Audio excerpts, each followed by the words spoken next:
मैं कांग्रेस के स्टैंड की बात कर रहा हूं कि कांग्रेस कह रही है कि लोकतंत्र, समाजवाद और धर्मनिरपेक्षता, लोग, ये देश एक कल्याणकारी राज्य है। इन स्थापना में ये माफी मांगने की मांग की जाएगी या नहीं की जाएगी? बिना सार्वजनिक तौर पर माफी मांगे क्या आप लोग एंट्री देंगे?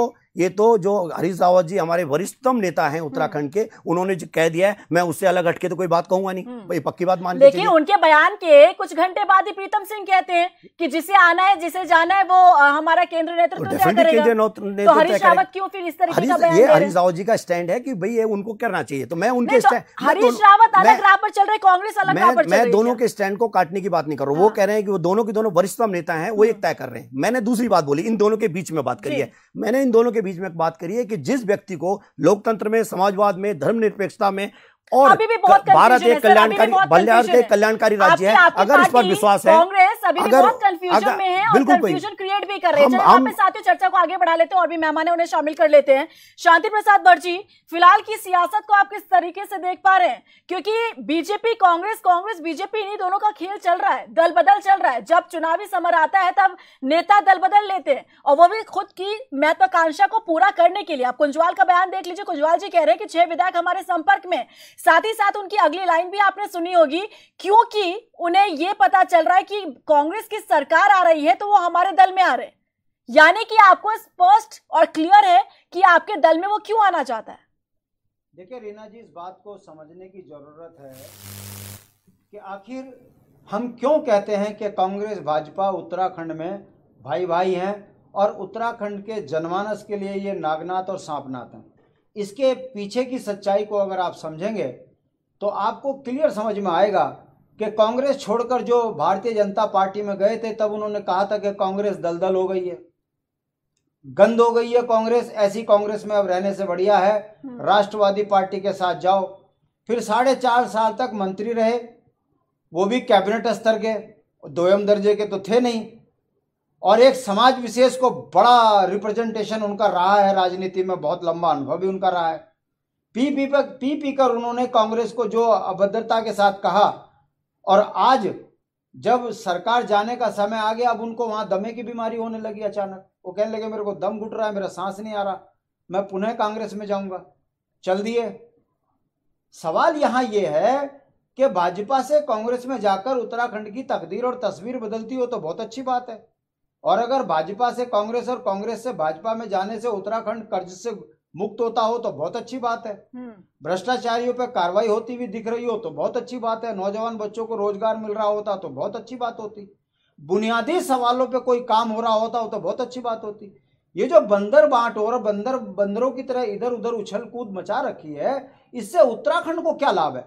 मैं पूछना चाहता हूं रीना जी आपके माध्यम से, यशपाल आर्य जी अपनी उपलब्धि बताएं इन 4.5 सालों में कि आपके शासनकाल में छात्रवृत्ति घोटाले में क्यों नहीं आप पे कार्रवाई हुई, और क्यों अगर आपने कार्रवाई के लिए मुंह नहीं खोला कि कौन कौन व्यक्ति हैं आपके तो दामन पर दाग है। NH 74 में आपके दामन पर दाग था। कांग्रेस के टाइम पर आपको महाभ्रष्ट बेईमान कहा जाता था, और भारतीय जनता पार्टी ने इसलिए आपको गले लगाया क्योंकि आपको यह डर था कहीं कार्रवाई ना हो जाए। आप वहां गए, अपने बेटे को भी स्थापित किया। जिस पार्टी ने आपके बेटे को विधायक बना दिया, आपको कैबिनेट मंत्री बना दिया, वहां अगर आपको दमे की बीमारी हो गई लास्ट में, तो आप सोचिए कांग्रेस में हरीश रावत के रहते हुए तो आपको पता नहीं क्या कर देंगे वो। हरीश रावत जी का जो बयान आ रहे हैं वो बता है आपको लोकतंत्र के लिए कितना बड़ा खतरा है। अगर ये तमाम लोग जैसे कुंजवाल जी कह रहे हैं कि ये सब कांग्रेस में आ जाएंगे तो हरीश रावत जी जीने देंगे?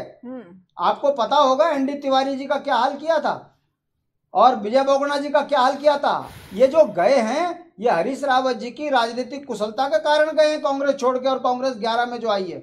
और ऐसे में गोविंद सिंह कुंजवाल जी और हरीश रावत जी एक ही थाली के हैं, दोनों अच्छे अनुभव रखते हैं और दोनों चाहते हैं कि हम और हमारा परिवार पनपता रहे, कांग्रेस के अंदर कोई दूसरा कद्दावर नेता ना हो। ऐसी स्थिति में कांग्रेस के बड़े नेता कह रहे हैं कि आओ सबके लिए दरवाजे खुले हैं, चाहे फिर वो प्रीतम भाई। देखिए शांति जी, अब हरीश रावत तो खुद ही फंस गए ना। हरीश रावत पंजाब से आते हैं और कहते हैं कि मैं दलित मुख्यमंत्री उत्तराखंड में भी देखना चाहता हूँ।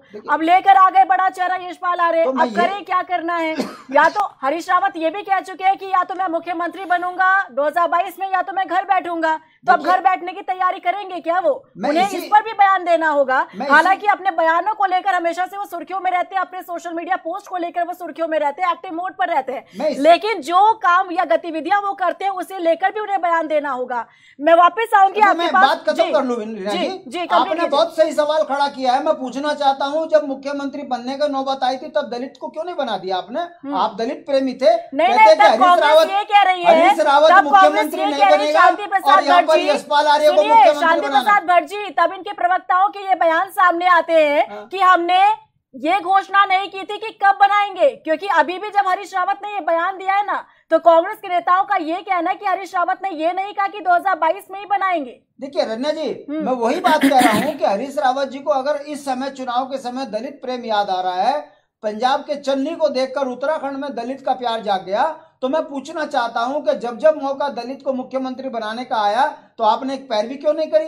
तब तो आपका परिवार महत्वपूर्ण हो जाता है। आप ये जो राजनीति कर रहे हो, आधुनिक राजनीति में मामूली सा बच्चा भी जिसको ज्ञान होता है वो जानता है कि हरीश रावत जी की राजनीतिक सोच क्या है, कितने विध्वंसक रहे हैं और परिवारवाद की कितनी प्रकाष्ठा इन्होंने राजनीति में दिखाई है, ये जनता समझ रही है। वापस आऊंगी मैं शांति प्रसाद भट्ट जी, हरीश मैकुरी जी को भी शामिल कर लेते हैं। हरीश मैकुरी जी, आपका विश्लेषण क्या कहता है? किस तरीके से आप इस पूरी स्थिति को देख पा रहे हैं?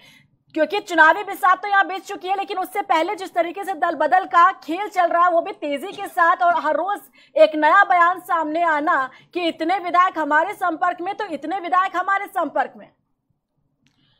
रीना जी, लोकतंत्र